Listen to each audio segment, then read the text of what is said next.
So, those of you watching us today is the 26th of April.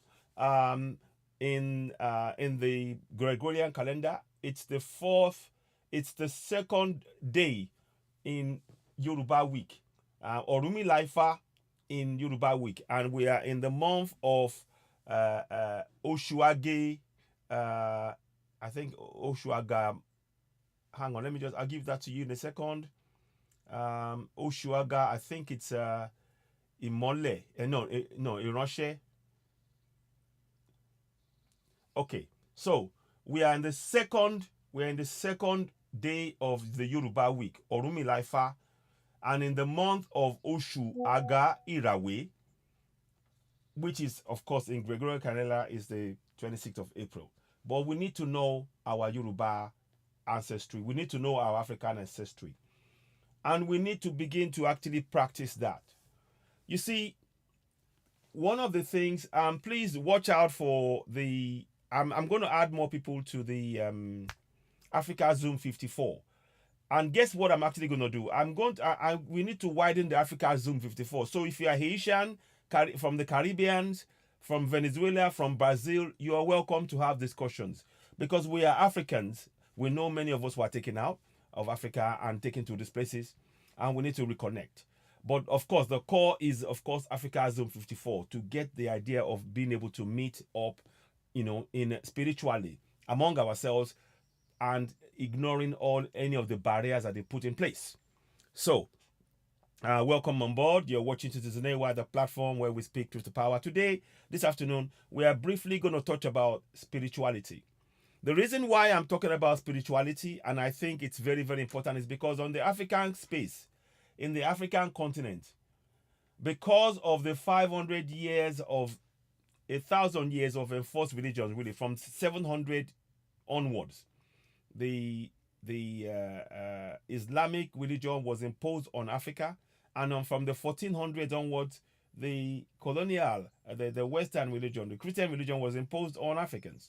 So you see that we've had over 1,000 years of different colonial religion imposed on our minds as Africans. Now, what I'm really trying to get at here is this: the African continent must practice. Sorry, let me just get closer. The African continent must practice our African spirituality. We need to practice our spirituality. We need to be talking about African spirituality and practicing it and living it and breathing it on the African continent. That is the best way that we can take back what we want, what is ours. When we are practicing other people's religions on our continent, then we are not connecting to our ancestors. When you're practicing other people's religion, it acts as a barrier from connecting to your ancestors. Your ancestors are here. We are here. And this is the foreign religion. You can see the problem. So let me explain that again. So our ancestors are here. The foreign religion, Islam, Christianity, is practiced on the African continent. And we, as descendants, we are here. So every time we are practicing that religion on the African continent, it is blocking the pathway between us and our ancestors and our spirituality. So it is a block. So many people who are believing in Christianity and Islam on the African continent, you are in effect allowing yourself to be taken over again, to be re-colonized psychologically. And we need to break that cycle. What we need to do on the African continent is to begin to get our people to really be confident in expressing themselves spiritually as our ancestors. Obviously, we have to modernize it, make sure it meets with our current times. There are certain things you will not do, and I'm sure this can be done.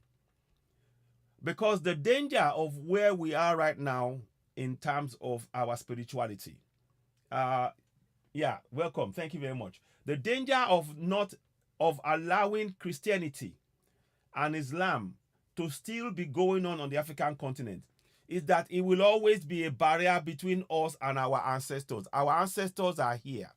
May our ancestors guide us. I say hello. I say greetings to all our African ancestors. May you guide us. May you lead us in the right direction for us to be able to connect back to our spirituality and to you, our ancestors. And we greet you all and we say, we come to you for guidance, for support, to lead us and open our minds and our eyes back to truly who we are. Ẹ̀yin alálẹ̀, mo kí yín o. Elédùmarè, Èṣù, Ọbàtálá, Ọ̀rúnmìlà, Egungun, Ọya, Yemọja, Ṣàngó, Ògún, mo júbà fún gbogbo ẹ̀yin alálẹ̀ wa. Bá ṣe ń ṣe ètò èní, bá wa darí ètò èní, bá wa rí pé ẹ bá wa fọwọ́ sí, ẹ bá wa fi àṣẹ sí pé gbogbo ohun tí a bá dáwọ́lé láti sọ àwọn èèyàn wa jí, wọ́n jẹ́ Yorùbá ni, wọ́n jẹ́ àwọn àjèjì nílẹ̀ Áfíríkà ni o, ẹ̀yin Elédùmarè ẹ ràn wá lọ́wọ́, ẹ gbè wá lẹ́yìn, gbogbo ohun tí a bá dáwọ́lé kó yọrí sí rere. Àṣẹ, àṣẹ, àṣẹ. So I just said a few greetings and honor to our ancestors, in my own language. You can do that as well. I think we need to be doing that, all of us. You can do that if you are from Congo and you're watching me and you know your ancestral names. Use it. If you are from Kenya and you know your ancestral names, call upon them. If you are from South Africa, the Zulu, call on your ancestors. What we need to be doing on the African continent is not only to be saying that we no longer want Christianity or Islam, but we need to be actively now promoting on the African continent, encouraging ourselves to use our African spirituality on the continent. It has to be part of who we are. Those religions, I will come and explain a little bit further about why this is important. Again, keep in mind, everything I'm saying, I'm saying it in the clear knowledge that nothing in what is being done in Europe in terms of what the religion they practice, that is something that they choose and they are happy with. What we are saying is we have got to allow ourselves as Africans. You have to psychologically open your mind to allow your ancestors in. The religions that you practice, they are a barrier to your connecting to your ancestors. The religions of Islam and Christianity are a barrier to you connecting to your ancestors. Your ancestors are here. I greet our ancestors and I say, may you be with us. May you give us favorable winds for us to be able to achieve our collective aim of rebirthing Africa, bringing back the great African kingdoms that you built. And through us, your descendants, we will build a great Africa. Ashe, ashe, ashe. That is what I'm trying to talk about. I've noticed a lot of programs I've watched of late. A lot of African scholars are debating on the African continent and African spaces about the rights and wrongs of Islam and Christianity on the African continent. Now, when we are doing a lot of that on the African continent, we are not giving space for the African spirituality to take root back in our consciousness as Africans. I believe that we need to start moving away. If those who are still practicing it want to practice it, practice the religion of Islam and Christianity, but we need to start focusing on our spirituality, because the spirituality is where we are going to get back, where Africa will really connect and Africa will truly be free. If you are not free mentally, if you are not free spiritually, you cannot be free physically. And that is the work we need to do. So I am on this broadcast. The aim of the broadcast is to encourage as many of us to really look at our African ancestors. Every African person knows what I'm saying. When we say back home, you know where back home is. You know who the elders are. You know where to go and greet. You know all those places. We need to start making our people know that we are proud of them. We need to start going back to them and seeking their audience. Listen to them. They have suggestions, they have ideas. We have to give them confidence back. These religions that we are practicing on the African continent, they've destroyed our society on the African continent. They have. And our job as Africans is to, when you are practicing foreign religion on your soil, you are breathing life into that foreign religion on your soil, and it will continue. When you are practicing Islam on the African continent, you are breathing life into Islam on the African continent, and it will continue even if you are fighting it. When you are practicing Christianity on the African continent, you are breathing life into Christianity on the African continent, and that will continue to block the connection, the spiritual connection that we need for Africa to become truly free. If we are going to do anything on the African continent, we must always do it in the ways of our ancestors. When our ancestors were going to do anything, in Yoruba land certainly, they would consult with the oracle, Ifa. Our ancestors will literally consult with the oracle. If they wanted to see what was happening in future, they would go and consult Ifa. And Ifa will be able to tell them, okay, proceed, but take caution about here, here, and here. Or, actually, no, don't proceed. Do X, Y, and Z. Then, when you've done that, we can then review it. That is what I'm saying. That is part of who we are as Africans. We must embrace it.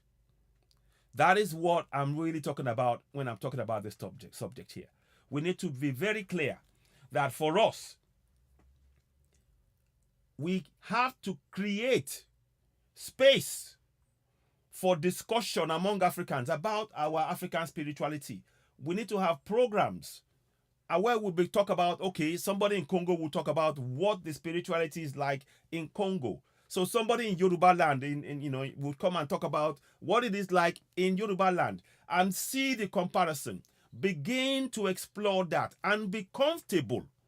We have to make ourselves comfortable in our African spirituality. Remember, one of the things that Christianity and Islam has done on the African continent is it has made us turn our backs on our ancestors. Even the fact that the colonials are not on the African continent, we are doing it to ourselves. Hear me. The fact that many of the colonials have left the continent, very few of them are there doing the colonial thing, but they have left it with the puppets who now perpetuate the colonialism. So when you look at African leaders, they look like an African. They look like you and me. But what they are practicing is colonialism. And they make you turn away from your own ancestors, to forget our ancestors, to forget their rituals, to forget the honoring of our ancestors.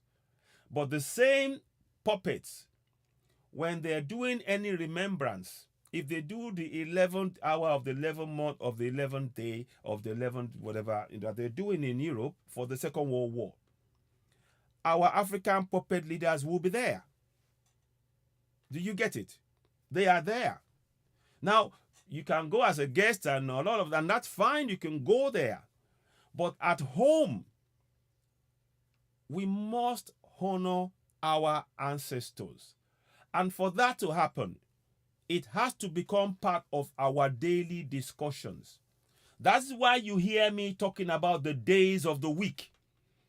The days of the week for Yoruba people is so important. And in fact, it's the same for all Africans. If you're a Zulu, it's important. If you're a Bantu, it's important. If you're a Yoruba, if it's important, it's important. If you're a Malian, it's important. If you're a Songhai, Dahomey, all Africans, Kenyan, Kikuyu, our days of the week for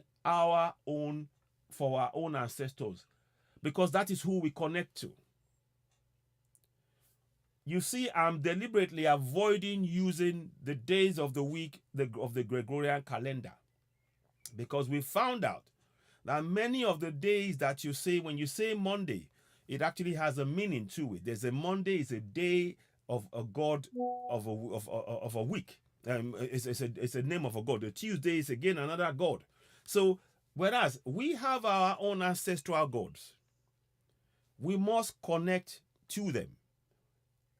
If Africa is going to be free, our ancestors must blow favorable wind behind us to take us to freedom. Our ancestors will be blowing favorable wind. And the only way they will blow favorable wind to support our aims and plans to free Africa is by us honoring them in every part of the African continent. We need to remember every single one of them. We need to remember every single African deity, because they were there for eons before the colonials did what they did, and now we have puppets who are perpetuating what has happened. Our job is to build Africa. I'm here to maintain, and I maintain as an African. I'm thinking about this. You cannot build Africa using foreign religions that has oppressed and suppressed your people and are still holding on to your own artifacts. You cannot use that. You cannot use foreign religions that see you as less than human to build your continent, because it's a negative force stopping you from reaching your true self. You cannot use that. As Africans, we need to really wake ourselves up from within, spirituality. And the language, thankfully, we still have the language. Many of us still know the language. We need to make sure that language is spoken. And we call the names of our ancestors, our deities. Mojuba, Eledumare, Mojuba, Eshu, Mojuba, Obatala, Mojuba, Orunmila, Mojuba, Ifa, Mojuba, Ṣàngó, Mojuba, Ògún, Mojuba, Yemoja. I'm saying all of this because you will have your own deities across the whole Africa. You will have your own. I need you to make sure that you research this. All of us must go and be doing this research. Because if we do not do the work from a spiritual point of view within the African continent and begin to call their names and wake them up and connect with them spiritually, whatever we try to achieve in terms of freedom for Africa, it will take longer to achieve it. It will just simply take longer to achieve it. And that is why I'm saying what I'm saying here, that within African spaces, we need to start preparing the African land to not allow foreign religions to dominate our mind.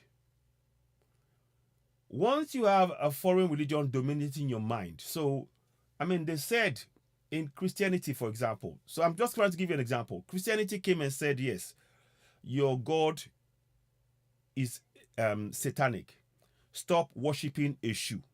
Now, in the Yoruba calendar, I'm giving you my own specific examples and you can relate it to yourself. In my own calendar, we had a day worshiping Eshu. There is a day of the week that you're meant to worship Eshu in our calendar. Let me see if I can actually find that day. Because now by telling you to turn away from your own gods, you now worship the gods of the Christians and the Muslims. They not only stop you from worshiping your gods, from following your God, they now take your days of the week and they scrub it out. So it's like they wipe your memory. Your memory gets wiped. You are not to speak the name of your ancestor or to worship them. Let me see if I can find this for you. I'm trying to find that name for Eshu. There is a day of the week that Eshu is supposed to be worshipped. So I just want to give you an example of that. 1 second, please. I'm just going to find this information. You won't see, those of you on TikTok, you won't see it on here, but you will see the day. You should be able to see Obatala Shokmala AMJ issue. Yes. Now, this is why it is really important as an African to understand that. And I need you to really understand that on the African continent, we really must begin to make sure that we do not allow our spaces within the African continent to be used for discussing religions that have oppressed us on the African continent. Because when you are talking about that religion on your continent, you are breathing life into those religions to continue to dominate you on your continent. This is deeper than just talking here. Please hear me out. It is really important we understand that. And please, this is not about hate. This is about Europeans don't need to do anything now. This is nothing to do with Europeans now. It's about you and me as an African. It's about recognizing that our role now is to wake up our communities, is to build trust back in our community. And we build trust by first honoring our ancestors. We must honor every African ancestor, every community. When they've told you psychologically to look at African communities as a community that is not worth anything, you need to rethink how you view your African communities that we all come from. And once you start connecting back, you will see this change take place in you. You will go to your ancestors spiritually and physically, speak to them, seek their advice, follow their ways in solving their own problems. Now, that's not to say for Christians in Europe following Christianity and using that way to solve their problems. That's not wrong for them. It isn't. It's part of who they are. Likewise, for Arabs in Arabia relying on Islam to solve their problems, it's not wrong. That's what they know. The thing is, in Africa, we had our own ways. It was snatched away from us, and they gave us something else. You see, that's a big difference. And then not only did they give us something else, they also told us who we are. We've not been allowed to say or understand who we are. I'm telling you now, I did not know about the Yoruba calendar. I'm pushing 60 now. I did not know about the Yoruba calendar until I came across it literally a few weeks ago. I did not know, as an African, as a Yoruba man, as a proud Yoruba man, that we had our own calendars. Now, some Yorubas who are practicing our spirituality, the Ifad, in the divinators, those who practice that, they know among themselves. And I'm grateful that they kept that secret so that we wouldn't forget it, so that we would not totally lose who we are. But that tells you that when I am now beginning to find out that in Yoruba culture, and it is, if you go to the whole of Africa, the Dogon Empire, the Mali Empire, and all of that, we had our seasons and our months following the moon. It followed the moon. Almost every part of Africa will have 28 days in a month because we followed the cycle of the moon. Now, you will have a different name for it if you are in Kenya, if you are in Zululand. I don't like saying South Africa because I'm trying to use African name. This is what I'm saying. We need to think, really become African. Yoruba, Kikuyu, I'm not even sure if I should use Zambia because I got to check all these names.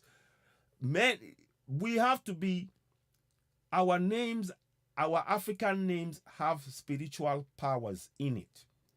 So when we use it in our spaces, we are unlocking connections, spiritual connections to connect us back to our ancestors.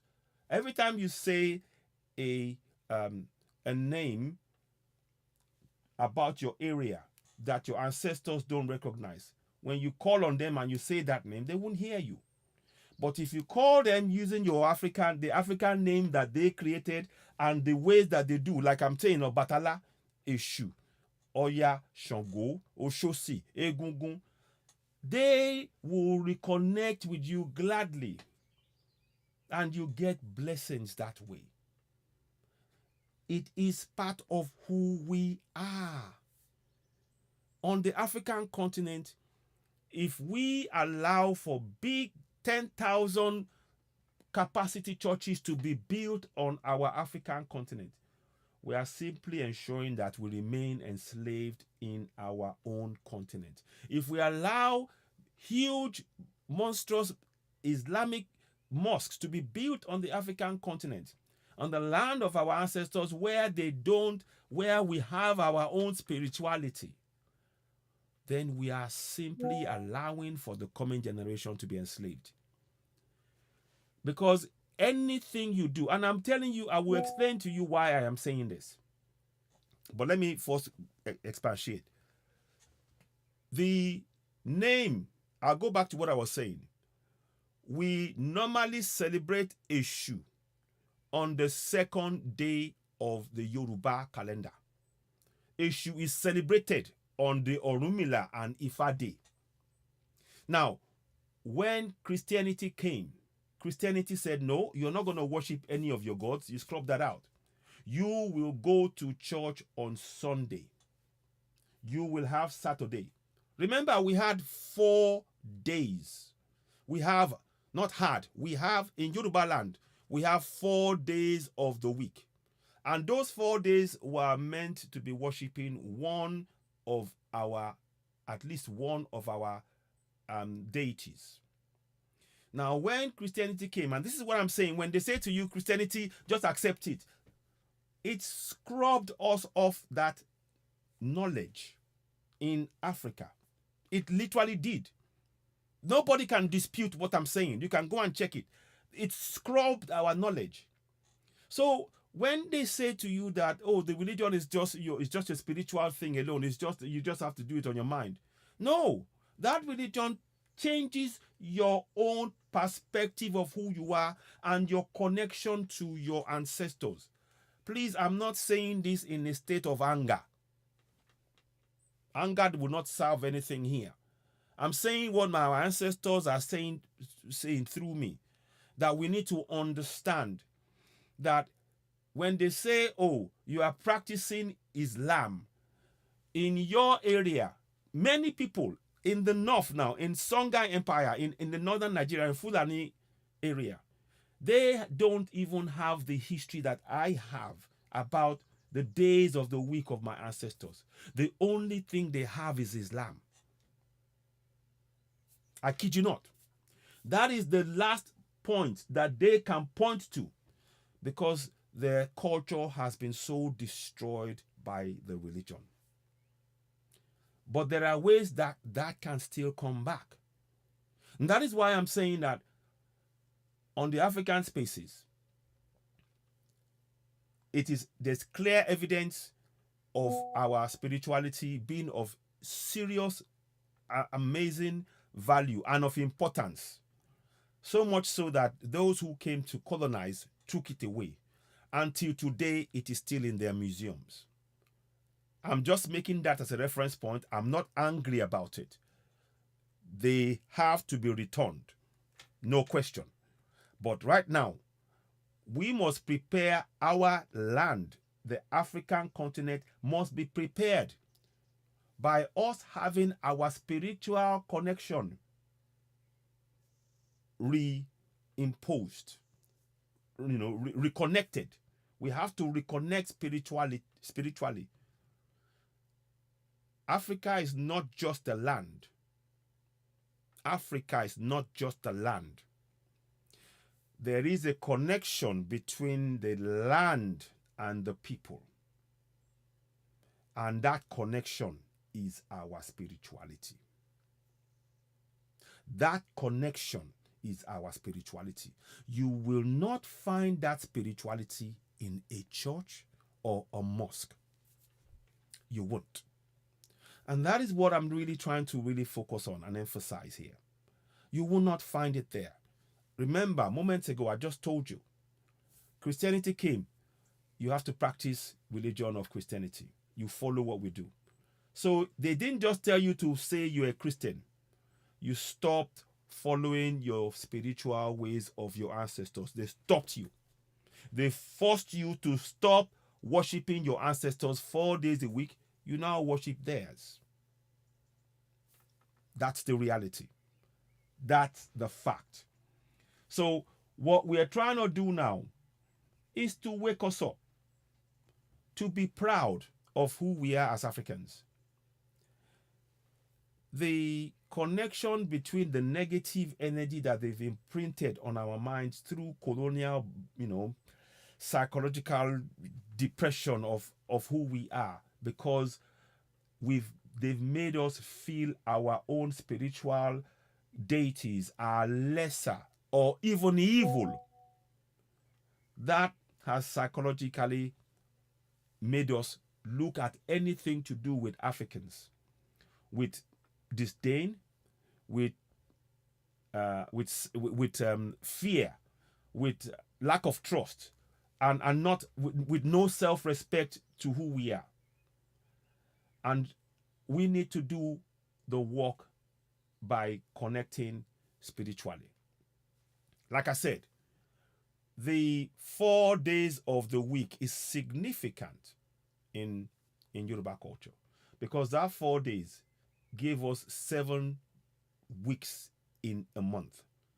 And it was always, all our days were, all the months were all 28 days. This is really important for women who are having their monthly cycle. When you are following the Gregorian calendar, it's out of sync, because the days, 30 days here, 30 days there, 31 days there. In Africa, it was 28 days. And the women would be able to tell this what was going on. But now, when they tell you that, oh, it's just about religion, it is deeper than religion. What has been done is deeper than that religion. It is to change the very essence of who we are as Africans. I hope what I'm saying makes sense. I hope what I'm saying makes sense. I'm not here to, it's not about being angry, but I've said it on this platform, and many of you would have heard me say it. As an African, we need to find out who we are. And I firmly believe that doing any research on Islam or Christianity on the African soil and bringing that in our community simply prevents us from connecting back to our ancestors. Our efforts should be focused on really bringing back pride into our communities, to relook at our elders with absolutely pride. Yes, we can learn about it in so many ways.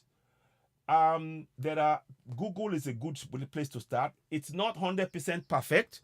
Yes, it's not 100% perfect. Let me put that question up. I'm glad you asked. You can get books. There are lots of books. My spiritual journey began with this book. Let me show you.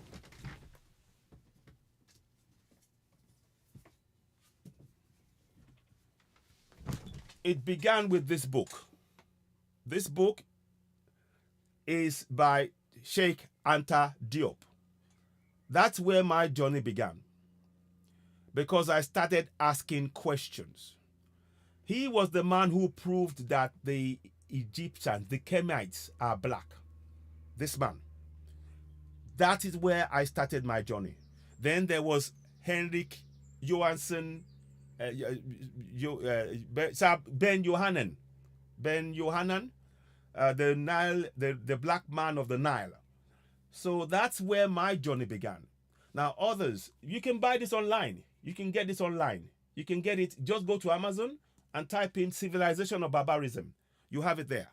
You have it. If you're watching me, if you're on, I'm sure you'll be able to see it. Yeah, you can see it on both platforms. So you can get it on online, and there are sections. Let me give you an example. So let me read you here what it said. I'll read some. I think there was a line that I folded up, which was very interesting. Let me see. It says here. I'm just going to read something. The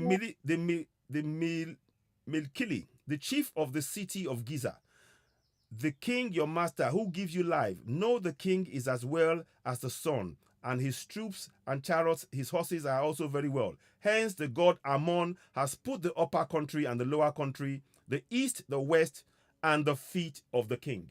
Just a section from this book here. It's a very good book. He dispelled a lot of the misconceptions about black people being not having anything, or not, this theory of evolution nonsense that they were talking about. He dispelled it in many, many ways. And that was the beginning of my journey. And I would say to us as Africans, the first thing you need to do, this man is our ancestor. He's our ancestor now, Sheikh Anta Diop. Let me see if I got a picture of him. I'm trying to see if there's a picture of him somewhere. I haven't got it on here. Yeah. So he dispelled many of their theories. He dispelled it in his book. He dispelled so many of the theories. And oftentimes, there is a link between religion and the science that they practice. I kid you not. Even now, there is a link. So, our spirituality connects to everything that we do. So when they take away our spirituality and they give us what they tell us, they are taking away a huge part of who we are. Our spirituality is part of who we are, period. Everything you want to do stems from your spiritual connection.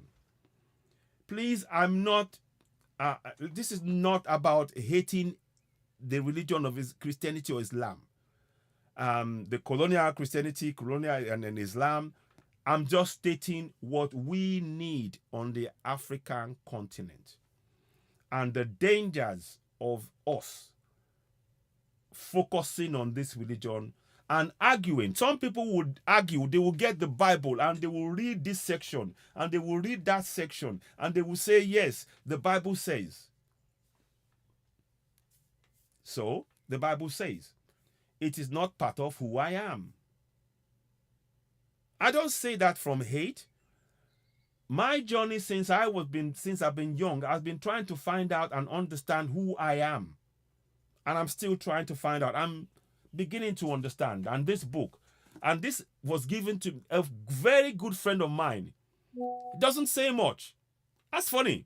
There are some people that you come across. They don't say much. They just listen. And when they sense that you are ready to take that step to find out who you are, they just say, my friend, I've got this book that you may want to go and look for. This book, buy it, have a read. It sounds like this book might be something that it might be of use to you. And sure enough, get what? I bought it. The minute I bought this book, I couldn't put it down. I couldn't put this book down. I was like, what? Every single thing that I was taught. Part 4. I kid you not. You see, my ancestors, I greet you, my ancestors.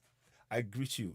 And I give reverence to my ancestors. They are speaking. Part 4. Listen, look at it. Look at it. I don't know if you can see it on here. I'll see if I can get closer. Can I? Oh, you can't. Yeah, I'll try anyway. The lights are back. Okay. I'm trying to show you on the screen. So, but I'll read to you what it says.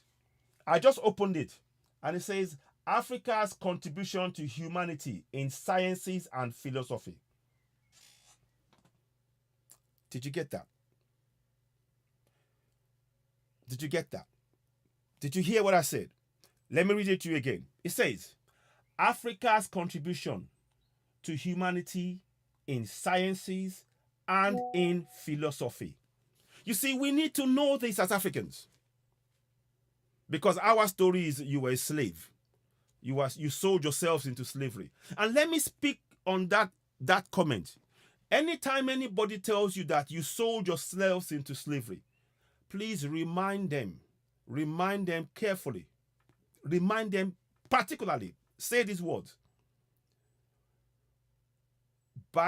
When you tell us that I sold myself into slavery, remember that you carved up my continent. You carved it up into areas where we couldn't move. You put us into the nations that we have today. And we had no choice. We had to exist within those lines, those borders that you drew. So you forced us to do things against each other in those camps. They are open concentration camps. So when anybody tells you that you sold yourself, tell them that.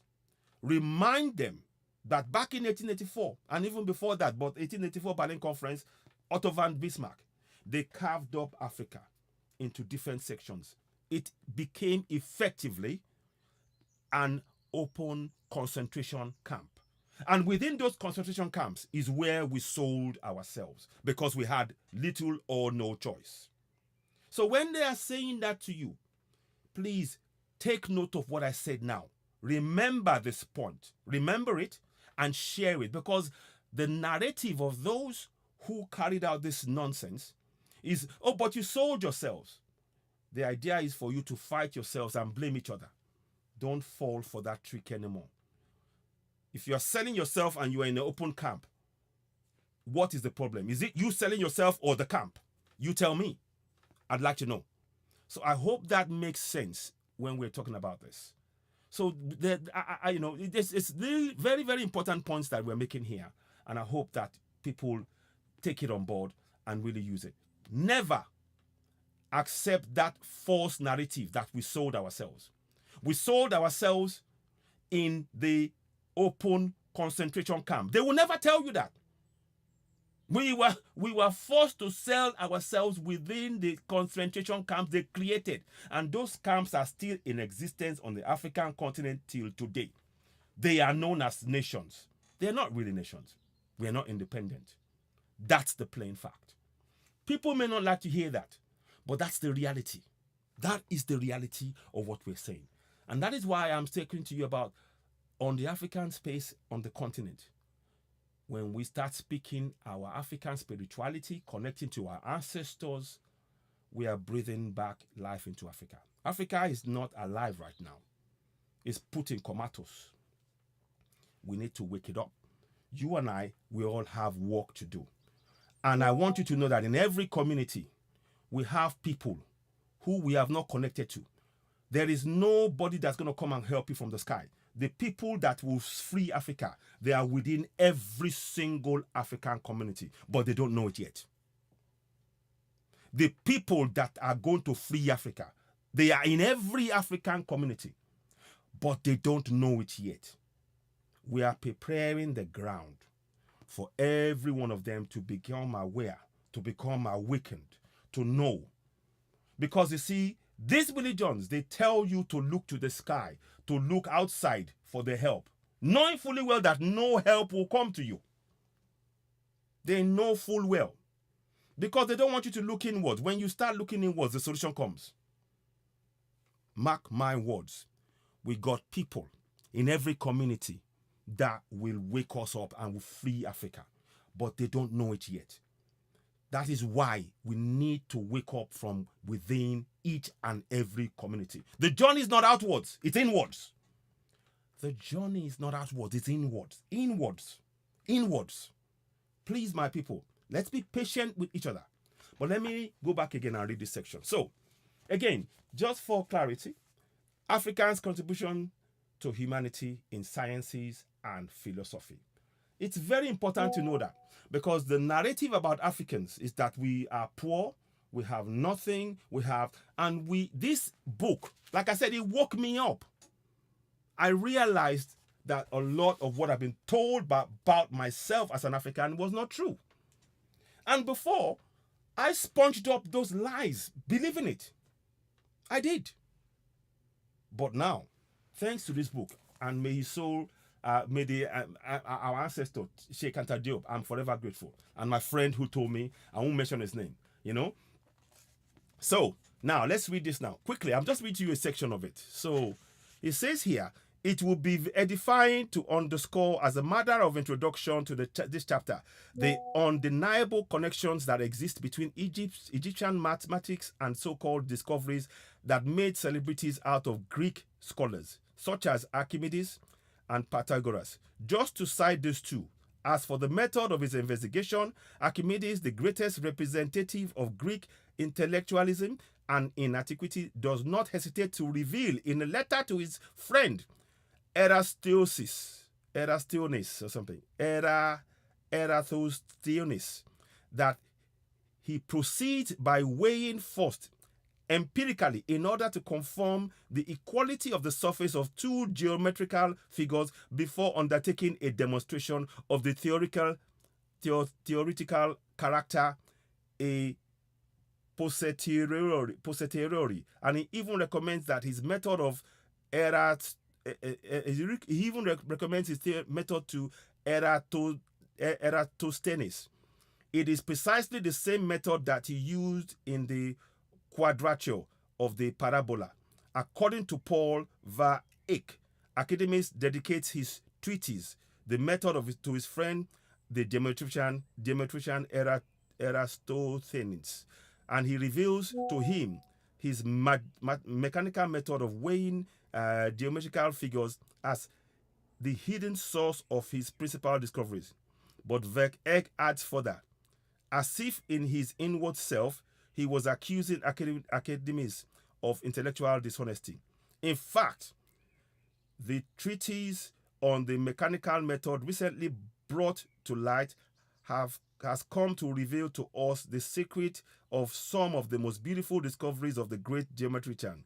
He has, however, raised only a corner of the veil of the covers of the genesis of the great number of propositions, which demonstrated by double reduction ad absurdum presuppose, in spite of everything, a precious notion.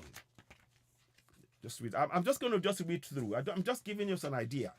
Let me see. So he talks about a lot of mathematical discoveries all on the African continent. So, I mean, this is a book worth reading, honestly. I'm showing you. It's worth reading. Civilization or Barbarism. And I really recommend it. I've read it 2 times. And I still use it as a reference point on a lot of my discussions.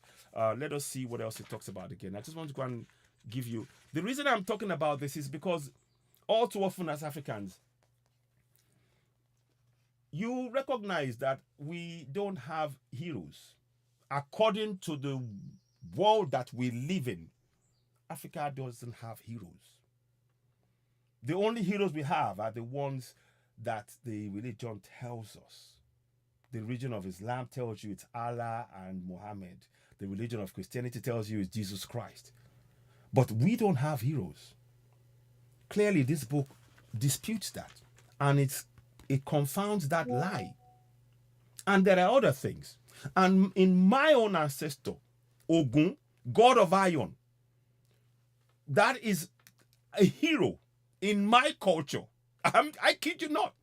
Ogun is a hero in my culture. But the way in which things are put across to us is all about making sure that Africa has no reference points to connect us to positive energy. Thank you, more than hero. So these are, these are, and I'm just, of course it's a hero, but it's also a deity, because in a way, when you worship Jesus or Muhammad, They are heroes. They are worshipped like heroes. But we have many heroes in Africa. And that's what I'm trying to get us to wake up to.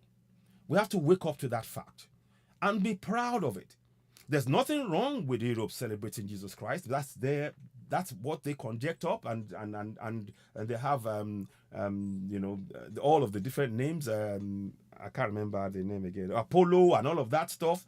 They have theirs. We have ours. The point I'm making is that as Africans, we must be proud of our own heroes, and we need to make sure that they get their rightful space on the African continent. It's really, really important that we do that. We cannot allow others to dictate to us who we will perceive as heroes. My grandma, when I was growing up, may her soul rest in peace, she used to tell me stories. Me and my cousins and my brothers, by the moonlight, tales by moonlight, they call it. She tells us the story of Ijakpati Ehoro, hare and the tortoise. In many, many ways, and talks about different parables. Now, many of you will have that. I love that. I mean, I can close my eyes and I can see me sitting down next to my grandma. I couldn't speak a word of Yoruba at the time. I couldn't. But she just said, no. If you want the dodo, you have to speak Yoruba. And that's how I learned Yoruba. I wasn't born in Africa. I was born in UK.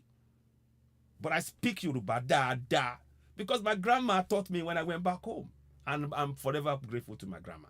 But anyway, the reason I'm saying this is that when they are going to tell us about positive narratives in Africa, it is always about positive narratives of people outside of Africa.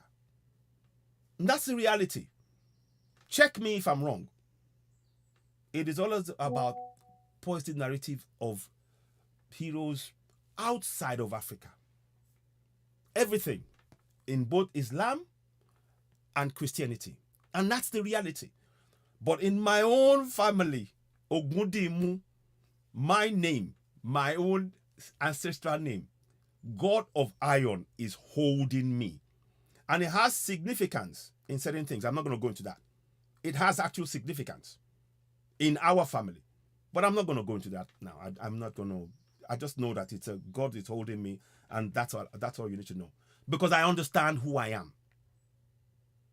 But I need to not only understand who I am, I need to know that I am honoring that knowledge by always remembering my ancestors.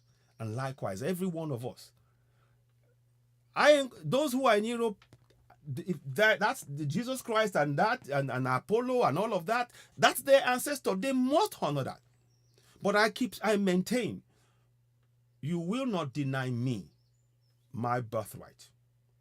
My land, my ancestors, my spirituality, you will not deny me. I forbid you from interfering in that. I forbid you. I do not give you that right. You don't have that right. You will respect my ancestors. You will respect my land. You will respect my spirituality. That is all I'm asking for. And that is what we need to be doing as Africans. That is why I'm saying on the African spaces, if we can, and I know this is going to challenge a lot of African minds who are embedded deeply in the churches and the mosque on the African continent. This is a threat. I fully recognize that what I'm saying is a threat to them.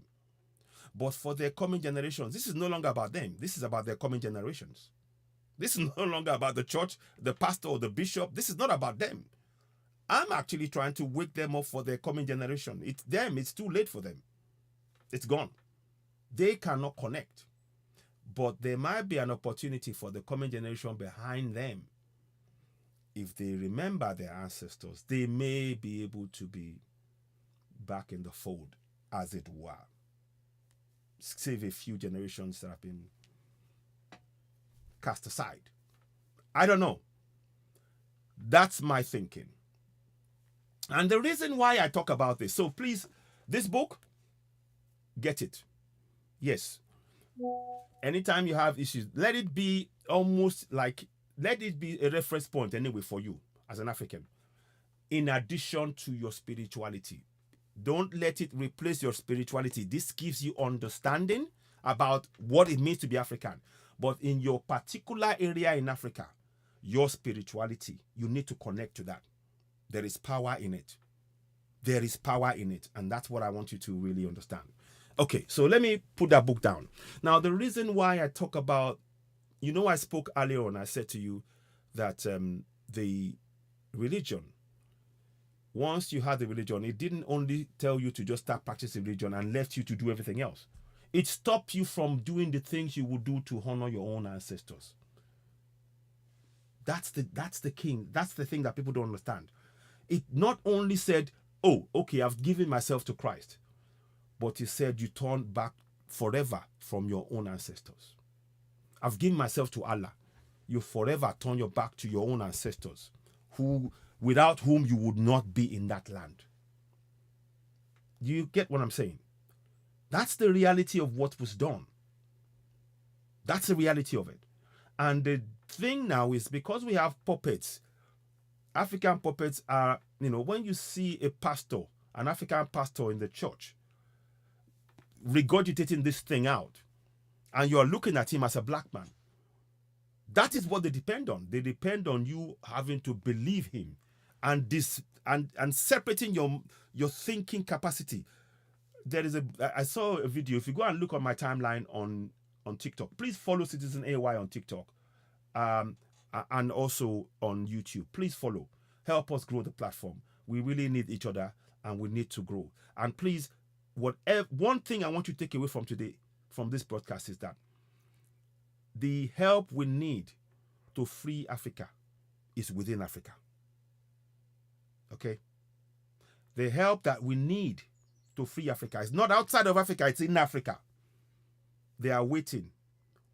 They don't even know that they're the help. What we need to do is to wake them up spiritually. That is our task now. It's not outside.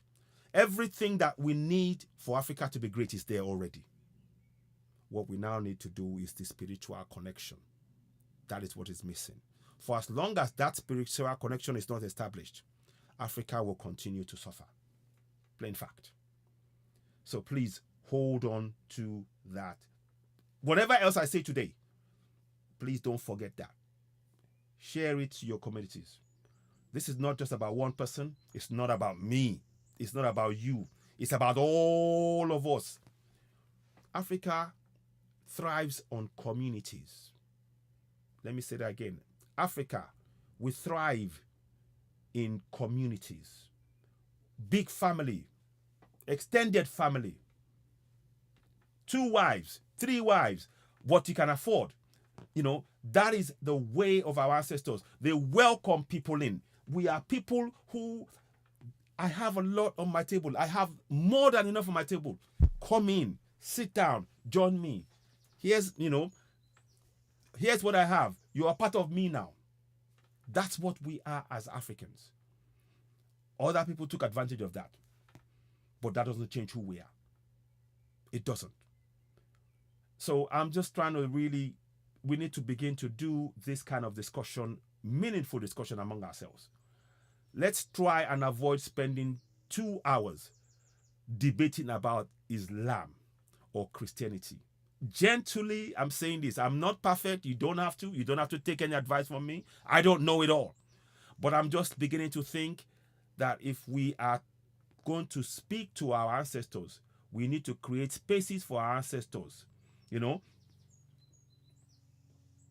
Every Jesus and Muhammad was given us. We have never been ever since Jesus and Muhammad was given to us. We have never been the same. Eromose, thank you. Exactly. We have got to find out who we are. And we will not find out who we are by practicing other religions. End of story. That's it. The journey is not outwards. The journey is inwards. Who are we? When everything that can give us a way back to who we are is stolen, hidden away, changed, lied, our routines, everything broken apart. We can't blame ourselves for the situation that we're in.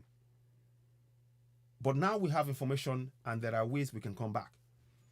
Please, again, I'll say again, do not forget that point. The help that we need to free ourselves lies in every single African community right now. But they don't know it yet. They don't know how to get to that point. They don't know it.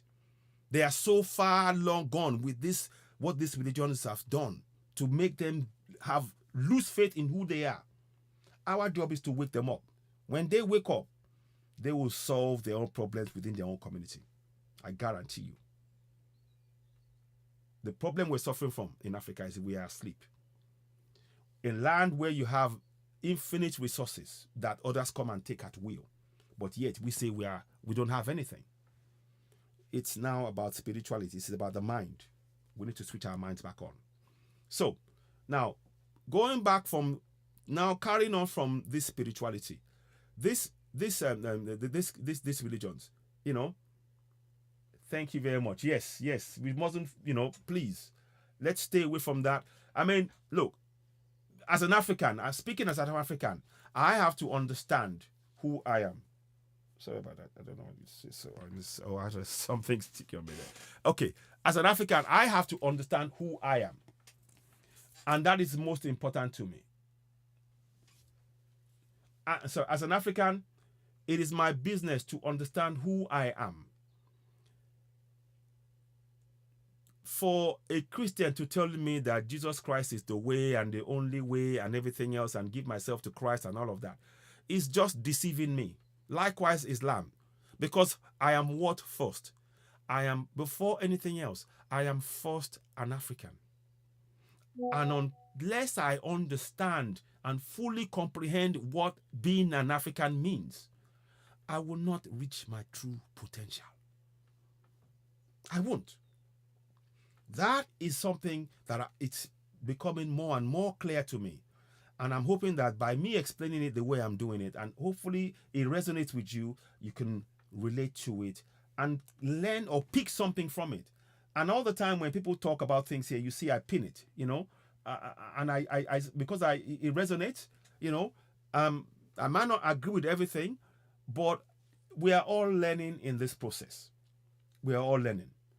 Now, just moving a little step further, a lot of the sciences that, if we don't have European or Arab names, we're always ashamed of this African. Oh my goodness me. You hit the nail on the head. Eromose, my brother, you spoke well. So,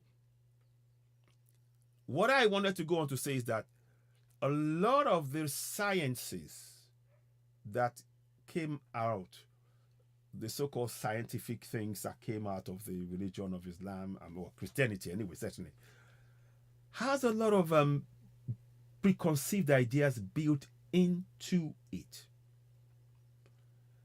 And one of those sciences believes that theory of evolution, that we are by nature, those who came up with those theories within those religions, obviously they are part of that religion and they're the head of that religion.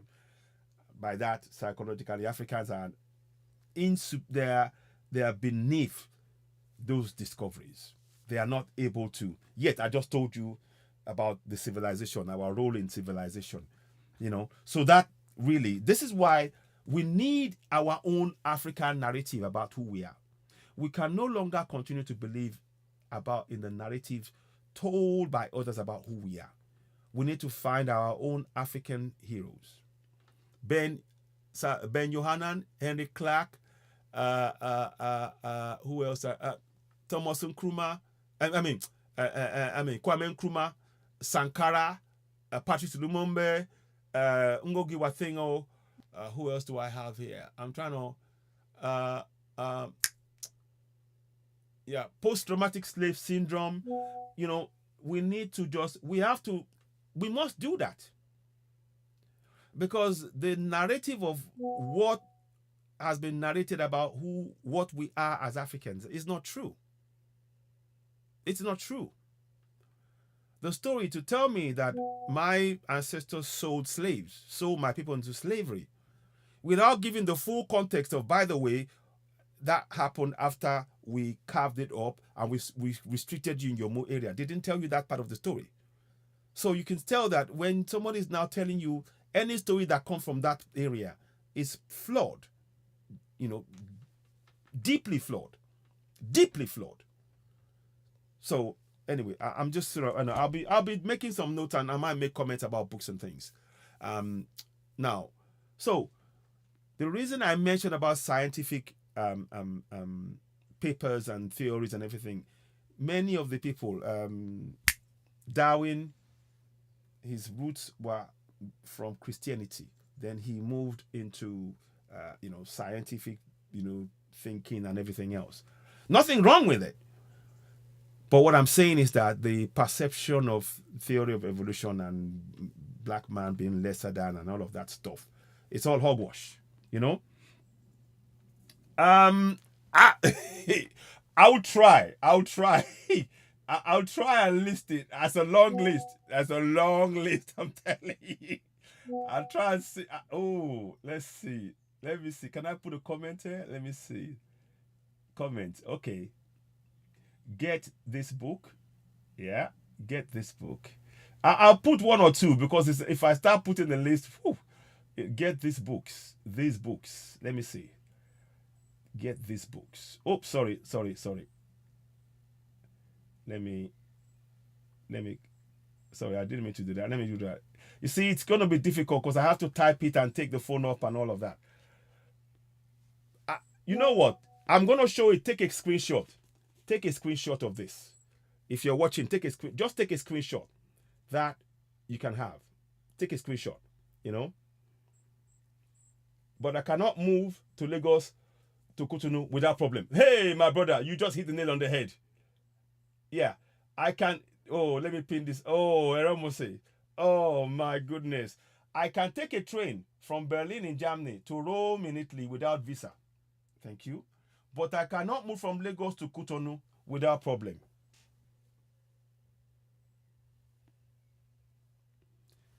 That is what we must fix in Africa. When I hear that, it breaks my heart. When my brother said that now, it breaks my heart. It does. Eramos, I've got to follow you straight away. My brother, yeah. When I hear what you just said now, it breaks my heart. And I don't mind saying it. I don't mind saying it at all. I'm going to follow back. Thank you so much for that, my brother. Thank you. You just hit the nail on the head. So you can move from Germany to Italy. You don't need any visa. You just go across.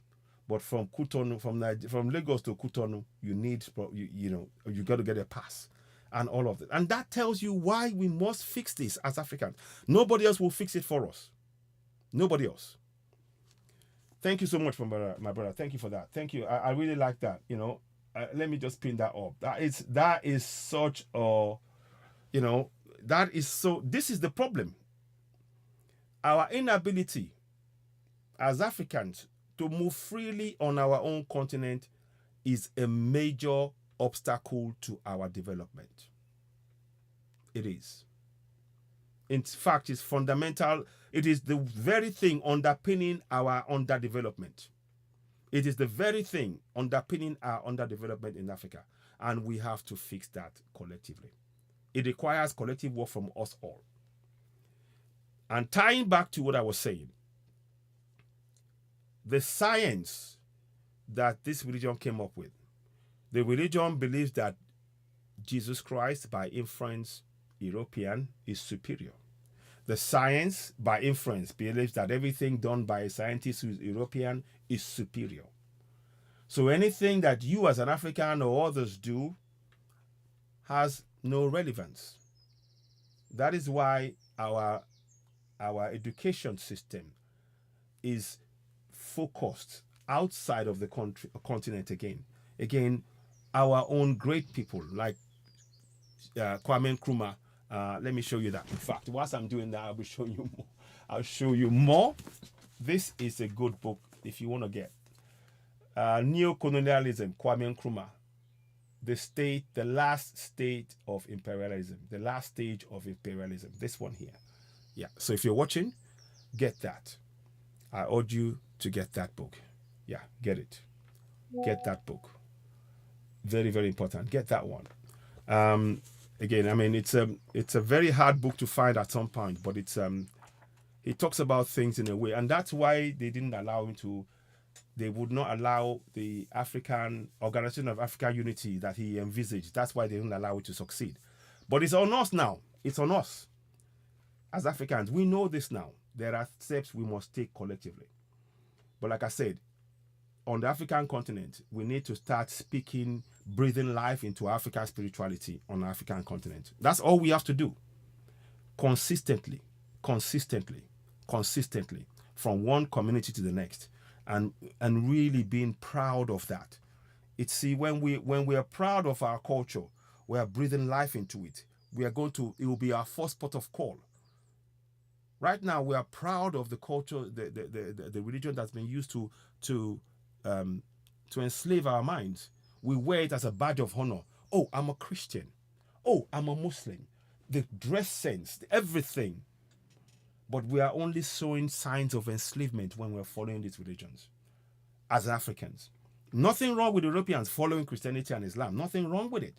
But as an African, it is actually a sign of our subservience. Because the design, that religion, for it, when those who bring it to Africa, is designed to keep us in a subservient position. These are realities. I'm not stating hate here. These are the realities. This is another book I'd like you to look at, Target Africa. This is by, who else? I read that. Ignatius. So he talks about how, this lady here, Obiamuje Ekeocha. Yes, this lady here, this beautiful lady here. Get that book. Yeah, get this book. Yeah, Target Africa. So there are more. I'll see if I can. And of course, hey, how can I forget Marcus Garvey? I can't forget Marcus Garvey. You all know this guy, Marcus Garvey. Yeah. This man, a great, great, great man. Many books written about him, I recommend it. I'll show more as I go along. There's a whole host of books and things, Now, so in the same way that the religion of Christianity is putting Christianity and Jesus Christ as the one to follow and everything else, when it comes to our medicines, the theory around medicines, it follows the same pattern as the religion. That is to say, you ignore any other theory, only the ones that are coming from those who are part of that Christian religion and everything else. So you see it in the way the medicines and everything else and all of that. It's how it's written. I'm just stating facts. So that's the danger of just accepting the religion. The religion leaves you open to exploitation in many other areas. And you follow, because that religion has told you, no, your way is nothing else, you follow it. So when it comes to medications, medicines, you follow what that religion has told you. When it comes to your education, you follow what that religion has told you. When it comes to your economy, you follow what that religion. So you see, when people talk about religion of Islam and Christianity and think, oh, it's just a religion, just follow it, they're not fully clued into how deep this thing runs. It's deeper than you think. It's deeper. And like I said, if we start from a spiritual level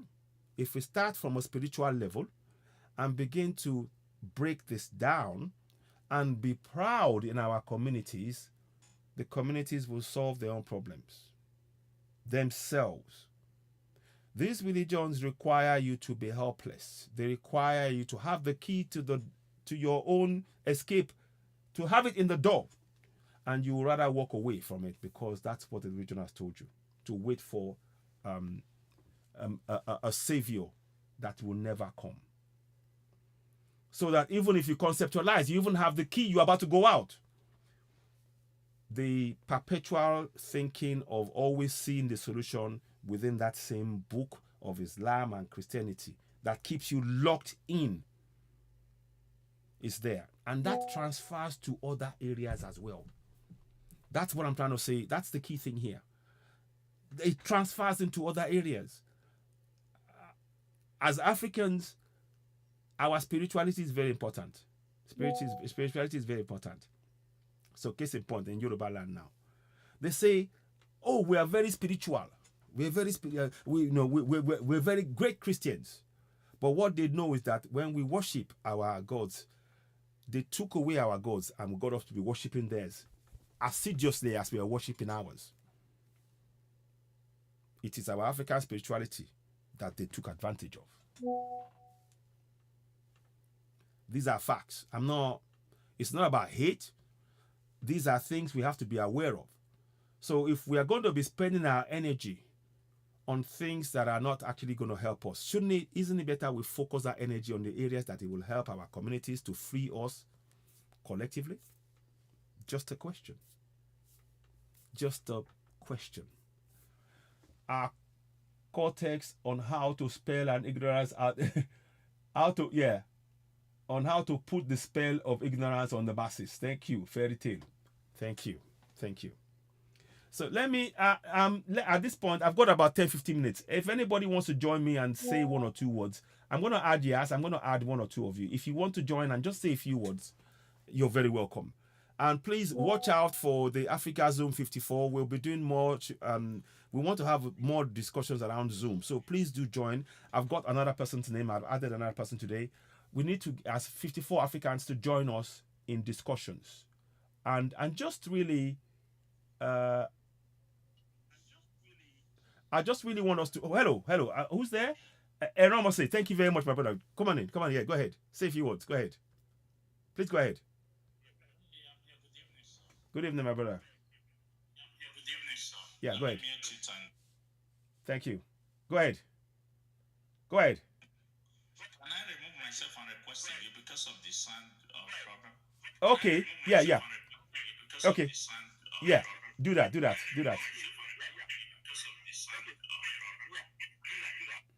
Okay, he'll come back again. I'll throw him an invite again, because it was bouncing back. So if anybody wants to join, just throw me an invite and I'll happily. But yeah, he's back. Great stuff. Okay, go ahead. Hello, good evening, sir. Good evening, my brother. Yes. Good evening. Okay, the sound is better off now. Yes, much better. Thank you so much, and I appreciate you. Thank you for joining me as well. Thank you. I appreciate you, Eramose. I was typing because someone was talking to me, so I couldn't continue typing. I have a lot, I really like what you're doing here. The reason is we Africans, we're not ready to set the record straight. To say, okay, many generations of us has been deceived. But now, we're not in global village. But I don't know where you are now. I'm in the UK. No, example. We're talking now. We're not in the same country. Yes. It wasn't like this 20 or 10 years ago. So it wasn't. Hello. Yes, yeah. Go ahead. Yes, hi. Yes, 1 second. Let Eramos will just talk, then I'll let you. Okay. Thank you very much. Go ahead, Eramos. Eramos. Yes. So we can use this platform to be educating ourselves, actually, so that we can come together and be one. Yes. African people are the most suffer and discriminated people on earth. And we love it that way. Be good. I repeat again, we love it that way. Yes. The reason I don't know. The reason I don't know, because I say since the religion was introduced to us, it is either you are for Muhammad or you for Jesus. So, and then there has been like a separation for us. That is disunity. When the topic is not about Jesus, the Christian walk away. When it's not about Muhammad, the Muslims walk away. But the Europeans don't have all this. Thank you. Look at churches. I live in Germany. Look at churches in Germany. You don't find anyone there. Same in the UK. You don't find anyone there. You know, they deceived, they brainwashed. I was raised in Catholic. Mm-hmm. Even here, I was, until some point, I said, no. Did someone die for me? It is not, I'm from Edo State, I'm from Esa in particular. We don't have that idea that someone died for us. Until some people told us. Since then, we've turned back on our precepts. We've taken other people's history and say, yes, we can get saved here, and this is the only way, the truth and the light and all that. How will you accept something that was brought to you? Since then, you'll be kicking against your existence. You'll be fighting against your history. Anything that has to do with you, you have nothing to do with it anymore, except an imaginary or whatever, somebody from nowhere that does not even come from ourselves or whatever, that has been the person that we now see in the picture. We no longer see ourselves in the picture. Thank you. If there's something happening now, you call people and say, let's do it this way, let's take action. People will say, live it for Jesus, he has died for us. 10,000. If we walk away, another will walk away, another. You see, we have no person left that will do that thing for us. Yeah. You know, these are the things that we are contending with. And I don't know why, and I don't see this ending. Okay? Look at the European. A German will move to another country. Yes. He feel at home. Yes. There is no whatever. No. But that's so true. If I move from Edo to Ondo, our neighboring state, I'm already like a stranger. But the European, we receive him and give him chieftaincy title. Are you getting my point? Yes. We keep the history. We don't even see what they did to us. We don't even see the destruction. When you see me, you remember, oh, this is my son, yes. My father warned me about these people. I should be careful of this. No one will tell you that the ancestor warned them about the other people. Yeah. Are you getting my point? Yeah, So I do. Most of the things we do, we're so confused. We are people with confusion. Indeed. Our brain can never be reset. That's what I'm going to put it. Our brain can never be reset in the sense that I think I wouldn't put it that way. I think, you see, once you know what your problem is, that's the beginning of your solution. So, sir, yeah. Sir, the more you wake up, the more people are going to you more. That is the problem. If you're a Christian and you wake up tomorrow, you tell your wife, I don't think I love this, I begin to rethink. There's a problem. You tell your brother who is a pastor, who is an usher, they tell you, I believe my brother is about to convert to other religion. Are you getting my point? Yeah. People start avoiding you. People start avoiding you. Immediately you try to wake. If you wake, you try to wake people around you. No one is listening to you. That is the problem. I stopped church about 7 years ago. Each time I say I'm proud that I'm no longer a Christian, they tell me you are evil. So can we? Okay, let's drop the history. Somebody, the people who came to us, destroyed us several centuries before they brought Bible to us. Today, we forget all that, right? We now believe the story they gave to us. We now believe the miracle and all that. Does it actually exist? No. It has been spread and all of us accepted it. So anytime you try to take a walk out of it, it's a problem. The other one is the most dangerous one. If you look at the northern part of the Nigeria today, they don't even know their real history. No, they don't. That's it. It's been wiped. That's what Everything has been wiped out. And if you live in that territory, you don't belong to anything. They take that person out. Yes. Yeah. They take that person out. So Yeah.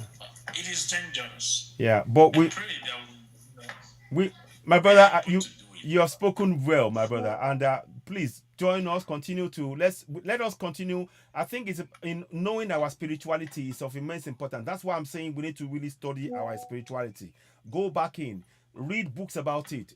Go into our communities, find out what they're called, the names, when they are honored, what month, what day.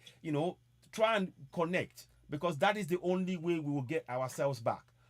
We cannot rely on the same books used to enslave us to free us. It will never work. So that's my thinking. But I'm really glad that you spoke now. And please do join us. Let me just hear from Yas as well. She's been here. Yeah. 1 second. Then I'll bring you back again. Yas, welcome on board. Thank you. Thank you. Hello. Hello. Hi. Hi there, my sister. Hi. Hi. Hello. Hello, how are you? I'm good, thanks. Yourself? Yeah. Thank you for the program. I enjoy it very well. Thank you. I just want to reflect a little thing about spirituality because I came from a diverse family. My grandmother was a non-Christian, non-Muslim, you know. I came from Gambia and she was from Casamas. Maybe you know Casamas in Senegal? Yes, I've heard about them, Lots yes. of non-Christian. They believe in their own things, just like in Nigeria. They Yes. have their own deities and all these things. And then she had it in her own compound. Wow. When I was young. Wow. Yeah, because when she married my grandfather, she became a Muslim, and she didn't like it. I knew that she didn't like it. Wow. Because she will sit and sing in her own Language.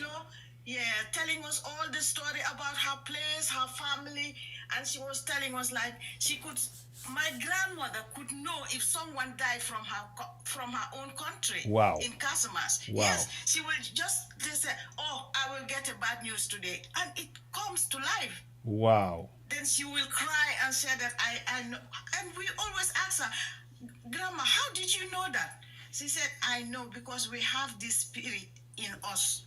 We can see, we can feel things, we can hear things, But I'm so mad at my family. But we became Muslim, but I just turned myself from that. I don't want to be Muslim anymore. I don't want to believe in anything. I want to believe what my grandmother believed in. So I traveled there to meet my grandma's family. They all die now, but the kids are there, Her sister's kids are there, her brother's kids are there. So they were telling me about it. They said, you destroyed the whole family because the thing your grandmother had in that compound was a deity.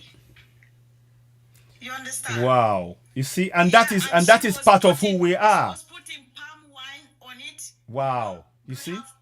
Putting palm wine. And it's like our whole family is destroyed because we are not together. We are not speaking to each other. It's like a curse on us. We have to connect back to it. Did she teach you? Did she teach you? To tell my family that and everybody stopped speaking to me. Wow. And saying that, oh, you have an evil spirit. Wow. You're possessed. I said, I am more open-minded than you are. I'm seeing things. I'm learning things. It hurts me so much. And until we go back to that, we will never be in peace. I told them that, and they're telling us that. They told me that you are cursing us. I said, I'm not cursing anybody. I'm just trying to tell you. Until we go back to grandma's natural things, we will not be in peace. And it's true. Nobody's talking to each other. Nobody. Absolutely.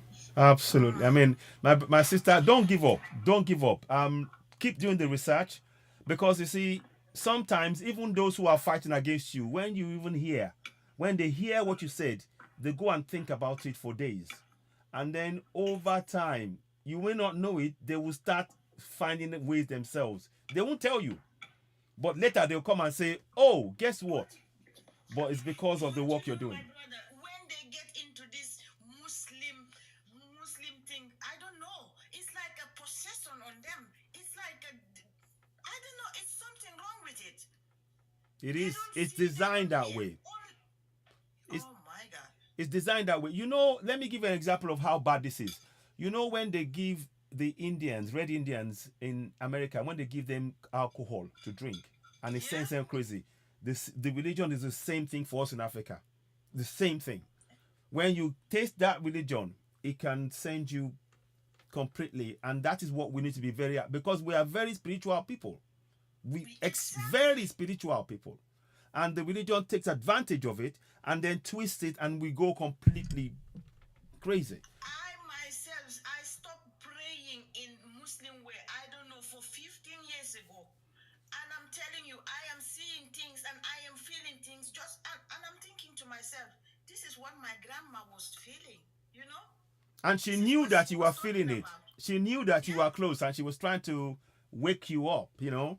Exactly. And I'm feeling the same thing. I can tell you, even if I tell you one story, you won't believe it. I am a nurse. I work in the hospital. And this lady, she died. She was very horrible to her daughter. She has two kids, a boy and a girl. The boy is a doctor. The girl is the woman is a housewife. You know, these white people, they like to be housewives. She was a housewife. And whenever this woman, she was in the hospital, whenever she came to visit, she will curse her. You are no good. You disappointed me. Look at your brother. He's a doctor and you are just raising kids. You are not. And she will cry, and she left. And I always said to her, don't mind her. She's old. Maybe she's not that old. She's just mean. And the day the woman died, I was free. She died on Wednesday. I was free Tuesday, Wednesday. It's not even a dream. It's like a vivid thing. She just tell me, yes. I said, yes. He said, I want you to tell Anne-Marie, I'm so sorry. I am so sorry for everything I said to her. I am very sorry. And I woke up, I said, hey, God, what do I have to do with this woman? I went back to sleep. The same thing, the same face came again. I went to work on Friday. They told me she died yesterday. I said I knew it because she was apologizing. And my co-worker who I was working, a white woman, she told me, you have a head. Don't lose that thing. I said, no. I don't have a head. It's just a dream. No. Not everybody dreams like you. Every time you dream something, it comes to pass. I said, yeah, but she just came to my dream. And the lady came to pick up the crops and all these things. I said, go and tell, I'm not talking to her about that thing. And she forced me. I said, let's go. We went, and I speak to this lady. And I told her, you know what? Your mom came to me day before yesterday, before she died at night.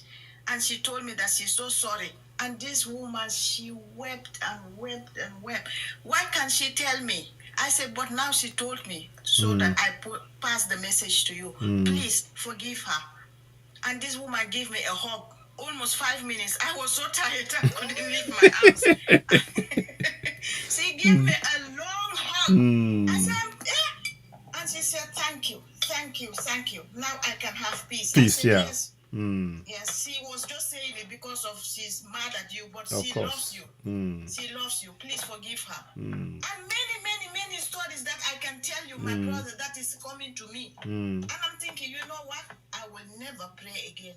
I will follow my instinct. Yes. We have our own ways. I think it's important for us to recognize that our African ways are just as valid as anybody else's. For so long, we've been made to believe that anything African is bad, is negative. We should turn away from it. It's not bad. It's just that we African people, we don't value ourselves. Because of conditioning as well. We don't value who we are. We don't value who we are. Unless we do that, we will never get out of this bondage. Thank you. That's why we need to go and study our ancestors. Remember them every year, the deities and the things that they worship them, part of my in Yoruba land. And put some sacrifice. That is fantastic. Very important. Yes. When I remember my grandma doing that, and anytime I don't drink alcohol. Yes. Sometimes when I go out, I go to this place where you buy alcohol. I buy a small bottle of whiskey or brandy. I pray and I pour it on the ground. There you go. I said, I'm not in Africa, but I pour this. That's it. You get it. That's it. Yes. That's all. That's libation. It's called libation. So Exactly. it's very good. This is part of who we are. And every time they tell us to ignore it, it is part of who we are. We should venerate our ancestors, remember them, because then they are in our veins. My sister, honestly, thanks for telling us this amazing, incredible story of yours. I'm really glad, and we need to connect. We must connect. I think we are following. I think I'm following you. Please, let's keep this contact. We need to do more like this. Let's do that. You know. Maybe one day I will come to Nigeria. Yes, please. You're welcome. Yeah, honestly, we should. Honestly, this is what we need to do, and we need to get free. That's why we need to have Africa free for Africans to be able to travel freely, not having to go through pass. All this visa nonsense Exactly. in Africa. Look Exactly. at me, I live in Norway. Exactly. I can take my car and drive to Sweden. That's it. That's it. No problem. Exactly. From Sweden, I can take the train there to Denmark. That's no it. problem. That's it. Nobody asks you nothing. Nothing. Where's your visa? Where's No. your this? All No. they ask is your ID card. That's it. Nothing else. That's it. But in Africa, I went to Tanzania. Mhm. I have to pay for You see? my visa at You the see? airport. Is It's- that right? It's wrong. Very, very wrong. And these are the kind of things we must challenge psychologically, collectively. So my sister, thank you so much. Let me just bring somebody else Thank you on. very much, my brother. Thank God you. Bless you. And you too. May the Most High bless you as well. Ancestors look upon you. Ashe. And you too. Ashe. Thank you so much. Thank you. Thank you. Bye-bye. All right. Okay. Let me hear from you. Street Prof. Go ahead. Yeah, greetings, guys. Greetings. It's you and me again. Yes, so I really appreciate your jobs, and I'm really looking forward to Africa for Africa. Yes. By Africa. Yes. We are Africans, so we have the spotlight. We Mhm. don't need to have anybody come dictate to us what we'll do or Mhm. what we shouldn't do. Mm-hmm. Now, like I asked that question the other day, I was not able to join the live the next day or so. I really don't know when you did the live because I did not get the invite. I'm gonna redo again. Don't worry. I will send it out next time. I think. Please make sure you send me your number. Send me your number, and I will add you to that group. I don't know if I've got your number. Okay. I will send it. Send it in the inbox. Yeah. Because we need to really pour out this to every African out there. Mhm. We all need to know one thing, that religion was brought to us to keep us enslaved. Yes. They remove the shackles from our hands and our legs. Exactly. And they put the shackles in our mind. Absolutely. I often refer to the letter of King Leopold. Street Prof, wait. Mute yes. Yeah, I'm gonna. Yeah, I'll do that now. Yes. Thank you. Got that. Yeah. Okay. Yeah. Go ahead. Yeah. Thanks. Ramose. Yeah. Go ahead. I always reference to the letter of King Leopold II. Mm-hmm. And I always use this particular word he used. He said, teach the children to read and not to reason. Wow. Right time, Wow. yeah, it was. Say that again, please. Say that again. I want people to hear that. Say that again, please. He said, teach the children to read and not to reason. Whew. And that is the curriculum we have been going with in Africa from time immemorial. We have been following this footstep. They told us that Mary Celeste came to abolish the unaliving of twins in Africa. That's what they told us. In Nigeria, sorry. Yes, in Nigeria, yeah. And that story was only in the Calabar Kingdom. Yes. You get it, which is not even up to it's not even up to 1% of Nigeria. Exactly. You get it. So if they had taught us to reason, I'm sure by now we would have abolished that thing from our educational curriculum. Straight away. Because it's a lie. If somebody can think that someone will come from somewhere and then tell us he discovered River Niger. He came to discover a place where we have already been living, a place where we go to fish, a place where we go to take our bath, a place where we go to defecate and all that. You came to tell us that you discovered it. So I wonder. So if they had taught us to reason, we would have abolished that a long time ago. And we would have gone back to check for the names our forefather used to call those waters and give them back their original names. Exactly. That's a very, very important point you made there. They've changed a lot of the names, and we need to put those names back. We need to put those names back. That is why I said it. I said, if not for some challenges I thought I told you about that I'm facing now, I would have made that trip. Okay. At least I will go to four to five villages along the Nile. Those villages that cut across the Nile, and ask them questions for the elders that are above 80. Ask them, when you were a kid, how do you used to see this place? What was it called? At least if 3 to 4 villages across all the Nile can give me the same name, then you I know that was the name it's called. you get it? Because yeah, people yeah, might have their own different name they call it. yes. If 3 to 4 different clans or tribes along the Nile can give me one the same name, because I'm not meeting them at the same time. I'm No, meeting them different times. different That's not a bad idea. So That's not a bad idea at all. if 4 people can give me the same name, I will know that is the name for it. Wow. You get it? So we Yeah. need to start changing these things. We need to start letting our kids know that you have to reason. Yes. Because a normal Nigerian child will tell you, let us pray for it. Oh. A normal Western child will want to know how it started in the first place. Exactly. They can profound a solution Exactly. to it. But for us, we want to believe that there is a sky daddy up there that will just snap his finger. Yeah, and it's then everything will solve. one thing I wanted to one thing about just on that point of solution. I'm trying to instill in us, at least get us to start seeing that the solution to our problems lies within our own communities, and people within our communities can come together to solve our problems, and that runs counter.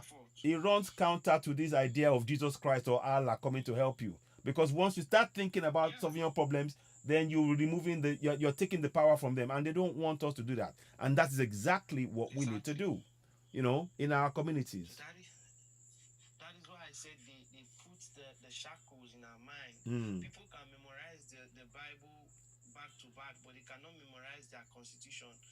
Thank you. Can just come and search their house. That's without it. a warrant. Yes.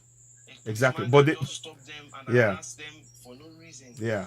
But they can speak the Quran back to back, but they cannot even memorize a chapter in their constitution. You get it? That's to tell you how deep. we've been. Now a typical African youth believes that you cannot fight the government.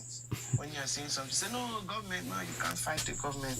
But they forget that they were the one that instilled the government in that position.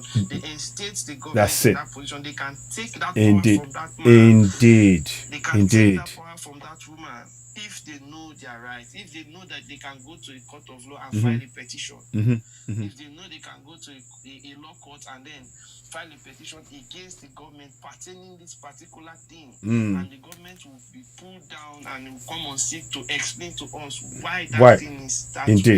Indeed. But because we are busy thinking of Jesus that will come on the last day, we don't have sense to think about not to know more. But some pastor said on the 25th, which is yesterday, that rapture will take place. But I'm still here.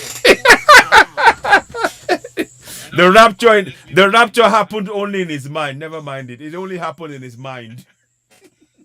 This is, you see, I think, my brother, you've touched on really important points. You see, what struck me, you said teach them how to read, not how to reason. That is something that every one of us should take cognizance of.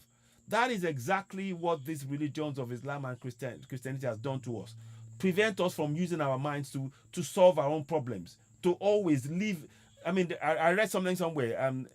When somebody was talking about the Bible, and they said, before you come into the church, leave your brain at the door. Leave your brain at the door. So they don't need you to reason, and that is the problem that we face. So that's why I'm saying our spirituality is very important. And of course, you hear me say it here. I'm going to just take this opportunity. Others may not know about this if you're from other countries, so just permit me to say this. For Yoruba people and Nigerians in particular, Section 14.2a, sovereignty belongs to the people of Nigeria, from whom the government, through this constitution, derives all its powers and authority. That is your right. You can hold your governor to account, and it may even apply in other countries as well if you know that constitution. Those are the kind of things we're trying to wake up. And also, Section 14.2c, the participation by the people in the government shall be ensured in accordance with the provisions of this constitution. The reason why I'm stating that is because participation means that you question those in government. You call them to a town hall meeting. You demand where they spend the money. What's the balance? Who are the contractors? When is it going to be completed? You call monthly town hall meetings to track these people down. That is what must happen across the whole of Africa. Because the puppets, they know they don't want you to do to hold them to account, and we need our people to begin to do that. So allied to our spirituality, we need to begin to do those works. I don't know if that makes any, if you want to add anything to that. Thank you. It makes more sense. It makes more sense. Now adding to what you just said. Now we have often believed this white people, should I say this the puppet handlers, or how should I call them, the colonizers, yeah. They know much more than putting us in a position whereby we have to blame our government, whereas they are the ones that is playing the role of the government. They are the ones instigating the mind of the government to do something without thinking to us. So if we should know, all right, let's take this young president of Niger, yes, that decide to kick out every General Chani foreign bodies out of kudos to him. Kudos to him. Now, if we serious kudos to him. Yes. I really enjoyed that, because if we can start taking responsibilities, that's it. Nobody can just come and tell us how to trade our crude. Exactly. You can't come and tell us how to trade our gold. Thank you. You can't come and tell us how to trade our irons. Thank you. Okay, imagine, see Ajaokuta. Ajaokuta, yes. There, yes. Because Ajaokuta is lying there because they know that if they should start working there, they will get the finest irons from Nigeria. Thank you. And then because they don't want to spoil their own business, they make our government see less reasons. That's it. Delta State Company, DSC Delta State, is not functional anymore. You it's see? just dead. Those are millions of dollar companies. You get it? Yes. Absolutely. Imagine we now still looking now to people to get light. Our dams are not working fine. It's crazy. They tell us our refineries are not working, but yet they are burning fossil fuel every day, and they tell us it's not working. Yeah, exactly. I wonder. So we need to start looking up to these things. Like you said, we should come together as a community. If we start asking our community leader how they went about in their meeting, they went to in Abuja. That's it. They start giving us directories on how much that came in and how they are spending it. Yes. Then our community leader will be bold enough to go and tell them that these people are on my neck. That's it. In fact, you see, one of the things you have to understand that you will actually have a vote among yourselves to elect who will be your community leader, because any government, because right now what you call community leaders, they are handpicked by those in government, and that will never work. So you need to actually we need people setting up their own community organizations, independent, and then questioning those in government.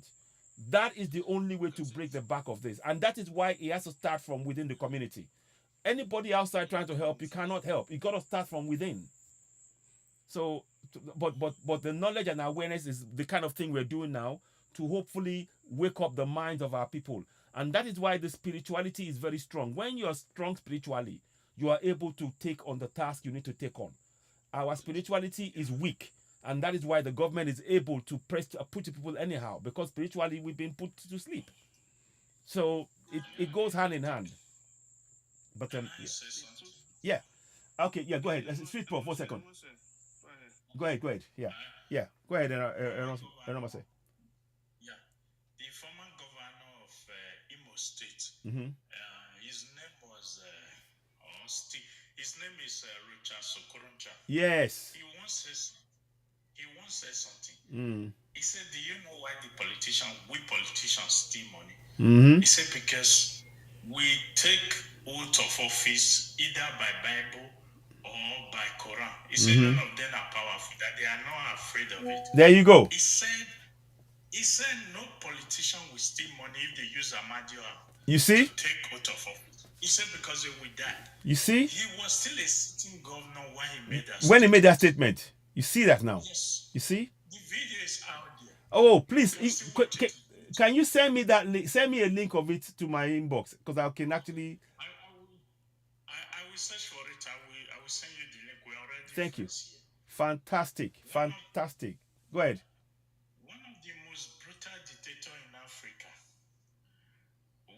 was Mobutu. Yes, I know of him. Yes, I'm not down with this. Recently, I started watching documentary yes, to know about Congo. Mhm. And when this guy said King Leopold, Mhm. Yes. immediately was going there. I knew where he was going because I started watching documentary about that. I know much about that. Mhm. Do you know that man once banned every Congolese of taking European name? Wow, You can find it in document. that's interesting. You find it on YouTube. You know what? He was born as Joseph Desire Mobutu. That was his name. Yes. Mobutu Desire. That was his name. Yeah. He set example. He dropped The that foreign. He took that name. Seseko. Mobutu Sese Seko. That is when he became Sese Seko. He Okay. gave himself that name. He was not born with African name. His father's name was Mobutu. Then Wow. he banned and said no one. That's Wow. why you see almost all Congolese, wherever they are, they see have their Lingala names. Yes. Wherever they are. Okay. He banned it. He set an example. Well, that's one good of thing. student- But it's a shame, though. Do you know he had a hand in killing? He had a hand in killing Patrice Lumumba. He was the one. I know. Okay. I started by saying one of the most brutal dictators. Yes, you did. Yes, of course you did. He Yes, was also good in some he other was in aspects. some ways. Yeah, that's true. He was also good in some other Yes, aspects. I have to agree. I'll give you that. Yes. There's one of his speech that I call the greatest speech of Africa president. Each time I watch it, it put tears in my eyes. He said for the colonizer to wipe Africa understanding or thinking, they make it look like Africa have to think, walk, dress, and even breathe like the Europeans. Yep. For us to feel important. He speak it in That's it. French. That's it. They were translating. When you hear that, do you know what he did? When he was doing that, it was breaking those revolutionary life, destroying the image of Leopoldo, those Yes. colonizers, and a lot of things. Wow. Send that to me as well, please, because it's worth taking. If he does something like that, it's worth saying. You know. Wow. I watch that documentary more than any movie. Wow. I watch it regularly. Okay. Wow. That was when I knew about Congo that I have less hatred for Lumumba. Of course. I have less hatred for Seseko. Mobutu. I don't hate him. Yes. I don't hate him anymore. Yeah, but he was used anyway. He was used as a tool anyway. He was used as a tool. Exactly. The same way they used Ajayi Crowder when they came with this lie about Christianity. The same way. It's the same trick, the same storybook. So you are absolutely right. So he quit Christianity. He encouraged the entire Congolese. Wow. Nation to give up a lot of things. Wow. Then I'm so glad. two people. I am so glad you raised this. I didn't know that. I only knew about the other bit, but it is important to actually recognize the stuff he's done here. That is what they want us to know. The ones they want us to know is always 24 hours on air. The one that they don't want you to know, sometimes even when you go to archive, They won't find it. Because they don't want you to know.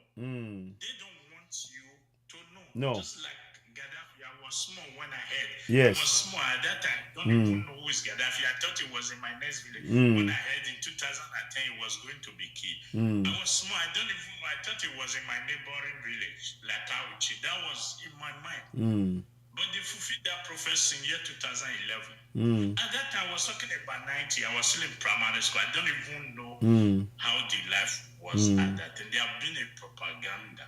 Look at the case of India, man. Yes. Look at the case of India.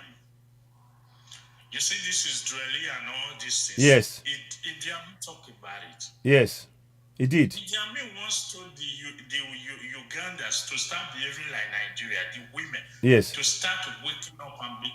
You don't see all this. So let me come back. No, it's true. It's very, very good. It's very, very good. Okay. It's very important.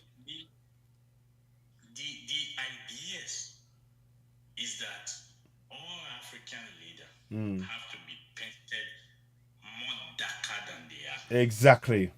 Exactly. So that Zim, as a Nigerian, Mugabe. They made Mugabe look like a exactly. but we all know Mugabe fought against the imperialists.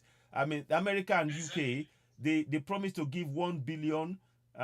America was going to give $1 billion. UK was going to give 650 million pounds, and they never gave that money. And in exchange for the land, but they don't tell you that story. These are things that they hide from you. Yeah, So what they want us to do is, you as a Nigerian, you will hate the president of Gambia. that's it. The Gambia will hate Sierra Leone. That's it. Sierra Leone will hate Liberia. Mm, Liberia will hate.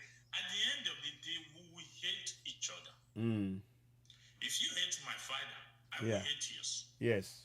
That Yes. means we can never be friends. Yes. And if Yes. we are never friends, we will never talk about how we're going to develop. Exactly. We will keep Exactly. In that perpetual loop of fighting each other. Exactly. So it's remained that way. Now, okay, look at Christianity now. It is terrible now, not even worse. It is horrible now. It is horrible now. It is horrible now. It is. It is. They now do state manage miracle in order Oh. to keep us that bond. Yeah, to keep it in bondage, keep people in bondage. Yeah. Here's a story one of the state managed miracle seeker said. He said there was Hi, Shadra. Yeah, go ahead. there was an event in church that would take place a year time, like crusade that would this crusade we normally hold it 26th of April. So next year will be 26th of April, for instance. Yeah. He said this pastor paid a couple of people to sit in front of that church. He was paying their bills. They were like form of beggar. They were pretending to be beggar, cripple. They always come in front of the church. Okay? While he's paying their bills, taking care of their family, those who have family. Yeah. Why is he doing this? So that, this question will always raise. Whenever a miracle happens, we will come out and say, this person have never been seen in this church. How come he's the only person that got here? Yeah. So this man now go beyond that. He put people in front of the church and he's having crusade next year. He was paying them. At the end of the day, those guys, the blind see, the lay walk, and everybody confess. We have been seeing these people over a year there. That means this man is a God sent. Do you know how much he got? Tell me. Now, this time around, even if you are a data, you hate him. You are forced to give up. Wow. You are forced to accept that it's because you see this guy is blind. You see this guy is a cripple. Yeah. And you have been seen there in front of church. Now they got here. And this pastor does not live in this state. No. He's just an invitee. He does not live in that environment. No. Okay? Like, I moved from Edo State to Oyo State to go do miracle. You've never seen me there. No. But the people there, I put them there a year ago. How would you know? True. No, it's This is how fast thinking these people have become. Yeah. Because it's a lucrative job. Okay? Yeah, it's true. So religion is creating division. The more people try to say, I don't believe it, the more they're going to convince you. Exactly. The more they're going to convince you. Okay, now I live here in Germany. My uncle is a pastor. Sometimes we communicate regularly. Sometimes I do say, okay, still take this one, put for pocket. He always praised me, not because of that, because of my open mind. But do you know what? Each time we finish communicating, we finish our conversation, we always say, I pray that God should bring me back. You're a good guy. Ask him one question. Those people that you're living together with, what's the relationship with them? They are Christian, you are Christian. Where is your understanding? You don't tell them truth, they don't tell you truth. But No. I'm the one who pick the way it is. But you are more concerned of me returning to Christianity. I said, do you know the reason why I speak to you perfectly with whole heart? Because I'm no longer there. I no longer believe those things you believe. I'm I cannot, I don't know how to put it. Like, I'm not like somebody who is now wise, who is no longer having that shade cover his eye. Yeah. I cannot see You can what see you clearly. see, Yeah. because I no longer believe that Christ can do anything for me. Indeed. Which you are still Believing. Yeah. make me to think step ahead. Okay? And I've also realized that there's no amount of prayer, fasting that I pray. One day I won't sleep, I won't wake up. Exactly. Have this Yeah. I say, no matter the testimony, no matter what you survive today, day is coming that nothing will throw it to you won't survive it. Exactly. Have this. Exactly. He died for me 10,000 by my left, by my right. When you're in trouble, you don't see this. I was once having conversation with my mother. It was ringing, blah, blah, blah. I said, Mama, okay, when you are sick, just go to Jesus, tell him to heal you, so we won't pay hospital bill. Are you saying? So we won't pay. Oh gosh. We won't have to pay. Yeah. If you're in Nigeria, you see what happened in that church the other day with Paul Meneche, by that woman who got a degree in this thing. You remember? Yeah. Some time ago, I told my wife, I said, do you know it's useless someone who families struggle to see through school? At the end of it, the person is going to church and say, praise the Lord, I'm a degree holder. I said, do you know it's useless? I said, there is not. I said, the reason is your parents borrow money to pay your school fee. It wasn't magic. No. It was not miracle. No. So it means if they don't pay, you will be sent back to school and you can continue. You won't have your degree. Indeed. So this is collective effort of your parents and you in question. Yeah. Okay. There is no need of going. I said, but I've not seen Jama going to pastor and say, pray for me, I bought a car. No. Come on, all year it with granite oil and all this. No. You see how pastor It is. disgraces that woman. Oh. They just say, come. You see what I've been warning you about? Look at it. It finally happened. Because sometimes we just sit down and we want to talk. Just to praise the imaginary boy that they say he died for them, which I no longer believe. If someone died for we Africa, we wouldn't need to be colonized. Thank you. Okay? Thank you. We wouldn't need to be colonized. I asked one guy, I said, okay, I'm from Benin, I'm from Edo State. We have name for God. This is God, because as I grew up, I realized that we have two God. We have two God. The Christian God, the Bible and the Quranic God, and the true God of creation are two different Things. Yes. They are two different things. Okay, they are two different things. That imaginary God is the one that said, I will forgive you 7 times 7 times 7, and then he never forgive anyone. No. The true God of creation is the one who is saying you true. Yeah. You don't need to do anything. No. As long as you are on earth, he says you true. Okay? You have to just do what is right. Exactly. Okay? Exactly. You have to do what is right. But if you do what is wrong, the implication is for you. Look at the pastor. They are all initiated. They are all having source of power to perform their miracle. Have they ever been disgraced? No. Even when they are being exposed, we defend them and say we must not bring our pastor down because he make mistake. But you get suspended when you do 1/4 of what the pastor do. You know? Yes. You get suspended. You will do. When Yes. the pastor do it, they say, oh, it's the It's- women who are trained as a Yes. pastor. Or they Exactly.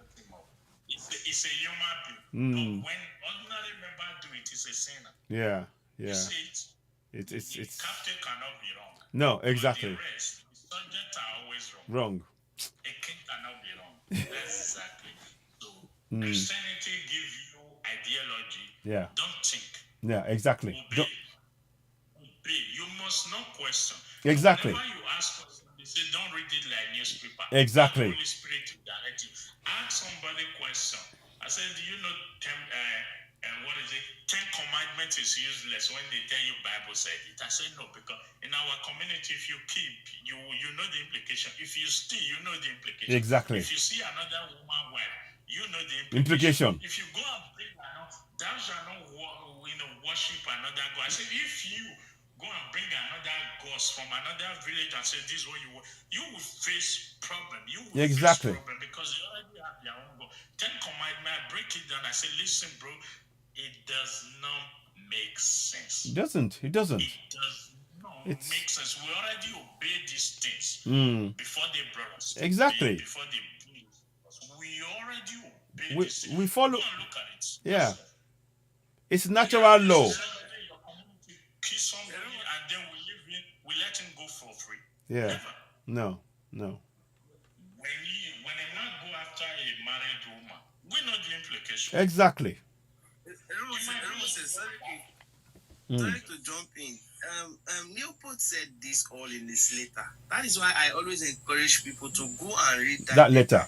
I'll post it up again. I think I have all the letter. I have the whole thing. Newport said, don't tell them about God. This they already know. No, exactly. They already know good and bad. They already know that you don't have to curse someone. You don't have to sleep with someone's wife. They already know all these things. So these are not the things you are going to tell them. Go and tell them that blessed are the poor. Mm-hmm. Go and tell them that it is hard for a rich man to enter into heaven than a poor man. For a camel to go to when they were stealing our resources. Still doing so. So they've already told us these things. So this is why if you read that letter and understand it very well, you will know the reason they brought up all this religion. Mm-hmm. It's so true. You can go ahead, sir. Sorry for interjecting. No. I just wanted Well to said. say this because these things are all written. Yeah. Thank you very much. Thanks for that comments, Street Prof. Eramose, go ahead. So, as an African, the day you start questioning what we have been practicing, like I don't mean our own, like the religion practice. Yes. That day, you become an outcast. Straight away. You're asking too many questions. You see where you listen to Yas, Mm-hmm. you know, about her experience, her mother, and Yes. all that, because she does not practice whatever. They not see her as evil. Yes. Immediately you start saying no. Mm-hmm. Our ancestor never told us that someone died for us. Yes. But how come no people that are not part of us? God gave us everything. I told one person, I said, God gave us everything. When you're in Europe, you have summer, you have winter. In Africa, we have different weather, right? God gave the European their food. God gave Africa our fruit. God gave us our language, give everything. How come the same God failed to give us that book? It is not somebody that now have to give us that book. How possible is that? We started killing ourselves for this. Oh my gosh. How come? Yeah. How come? You can't question it. No. Even when you read some of the chapters in the Bible, you weep. Yes. We tell you there was error because of a detour, because of omissions, additions, subtractions, straight lines, everything. Exactly. It's okay. I asked somebody, I said, let's go to the book of Job. Yeah. Where Job, even asked Satan, have you considered my servant? Now, I said, look, that story didn't end here. Yeah. Job died, the children died, all the property got destroyed, just to prove a point. Then Job come back, God blessed him more. I said, okay, let me ask you, if you are 40 years or 50, you lost everything. When are you going to get back to that shape? If we are to take that story to be true. A man lost his entire family, all his assets, everything at 50. Yeah. When is he going to marry? That he has to have a grown-up children before their mind die. Okay? The same Bible told us Solomon has 700 wives and 300 concubines. Yeah. Does that mean all the days of his life he was only having sex all through wife? No, it's Can we, somehow reason and say, oh, no. Thank you. That's why. Somebody, The, if Bible what? was to be a novel, give the person 0% Yeah. of writing that book. Yeah. Believe me or not. It's just the truth of the matter It because is. there's so many things that doesn't add up. Yeah. Yeah. Yeah. Let someone else continue. I also take a back seat. Thank you. Thank you so much. Thank you, my brother. I really appreciate you. Only for time purposes, I could really come back. I could really stay here and talk some more. I do need to go and do one or two things, and I'm going to come back again. But please don't let this be the end of our conversation here. Please, I need us all to do one thing. I need us all to remember in this. In our community right now, around in our community right now, we need to think of something. The solution for our problems within the African continent is within the African continent. Our people have the solution to solve their problems right now. That is the first point we have to all agree on. And that means that when we look at our own community back home in Africa, that we look at them with the point of view of that they have the solution. Now we can support them in coming to that solution and to make them realize that turning back to our ancestral ways is a key to solve the problems, because we can see the trying of the Christian way, the Islamic way, all of that has made people lose their way. They put their hands and wait for somebody to come and help from up above or from wherever, whereas our ancestors gave them the solution. So we have the solution within our communities. Forget about what the religion says. Forget about that, because the religion, they are there to keep you from finding solutions to your own problems, to depend on them. That's where the power they possess comes from. So I hope many of us understand that. So in closing, I want to thank each and everybody who joined us. Yes, very, very good statement, that the things that you said about the culture, the spirituality of your grandma, I think it was. Please hold on to it, embrace it. Let's all embrace our African spirituality. It is part of who we are. We mustn't any religion that is telling us to turn away from our ancestors, turn away from who we are, is not good for us. They have to accept us for how we are. You don't have the right to tell me that my African spirituality is worse or less than anything else. You don't have that right. You do not have that right. Equally, I will not tell you that your Christianity is rubbish. If that's what you believe, you can believe on that. But as an African, when you are telling me that my ancestors are devil or satanic, that is wrong, and we reject it. They are part of who we are. They are not devils. They are our ancestors who protected our kingdoms, who gave us the life, who gave us helped us build our kingdoms, as you saw it. So thank you very much, Farida Runta. I would like to join you all, and please let's do this again. Thank you so much, Farida. I appreciate that. Chadra, Yaz, Eramose, Street Prof, and anybody else that I haven't mentioned. I thank each and every one of you immensely. Please remember, I appreciate that, Farida. What we should do, Steve as well, Steve Achavo, please, we have the solution. Every community in Africa right now, we have our solution to our problems. We have to, that is where we think from. Start from there. Let's have the belief. Put the belief into our communities that they can solve the problem from within their own community with our help, by awakening them, connecting to their spirituality, and beginning to hold their governance to account. Keep the fire burning. We'll do. For now, I say thank you very much. It's been a pleasure. I'll be back later on. Thank you and bye for now. I greet you all once again. Thank you and bye for now. Bye for now. Bye. Okay, so thank you so very much. Those of you who are on YouTube, I hope you've enjoyed that discussion. Let me know what you think about the background that you see there. We're just making a few changes. Is the light better? Let us, leave comments. Let's hear your thoughts. And help us, of course, grow the platform. Don't forget to subscribe to Citizen AY on YouTube. I'll be back on it in a little while. I've got another broadcast I'll be joining later on, so you might see me live on air. But what I'll do is, please, before we go, go ahead and subscribe to Citizen AY. Hit the notification button, give us thumbs up, help us reach more people. I hope you found this beneficial. As Africans, our focus must be talking more about our African spirituality, particularly on the African continent.